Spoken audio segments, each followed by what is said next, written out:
ప్రియులారా, 45వ కీర్తన 10వ వచనంలో కుమారి ఆలకించి చెవియొగ్గుము, నీ స్వదనమును నీ తండ్రి ఇంటిని మరువుము అని రాయబడి ఉండటం మనం చూస్తాం. ఆ గ్రంథకర్తలైనటువంటి ఆ కోరహు కుమారులు దేవుని యొక్క ఔన్నత్యాతిశయాన్ని గురించి చెప్తూ దాని ముందు వచనంలో అంటారనమాట, నీ దయ నొందిన స్త్రీలలో రాజుల కుమార్తెలు ఉన్నారు అని చెప్పి. అంటే ఈ వచనం అనేది వాళ్ళ గురించి చెప్పండి. దేవుని దయ నొందిన లేదా దేవుని పిలుపు, దేవుని అనుగ్రహం నొందినటువంటి స్త్రీల గురించి చెప్తున్నారు.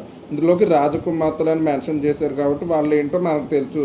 అంటే వాళ్ళకు కొంచెం హంగులు అవి ఆర్భాటాలు అప్పుడు చెప్తున్నారు అనమాట, కాదమ్మా, నీ వాళ్ళు నీ సొంత వాళ్ళైనా ఎవరైనా నీకు ద్రోహం చేసేవాళ్ళ వాళ్ళు నిన్ను వాడుకున్న తర్వాత నిన్ను నెట్టివేసేస్తారు, నీకు ఘనత ఏమాత్రం రాదు. కానీ నీ ప్రభువు నిన్ను కోరుకుంటున్నాడు, నీవు నీ సౌందర్యాన్ని ఆయన కోరుకుంటున్నాడు కనుక నీవు ఆయనకి నీ జీవితాన్ని అప్పగించుకుంటే ఆయన నిన్ను వాడుకుని నీకు తగిన ప్రతిఫలం ఇస్తాడు అని చెప్పి ఆ భక్తుడు చెప్తున్నాడు అనమాట. కనుక ఈ సత్యాన్ని గ్రహించుకోవాలని కోరుతున్నాను.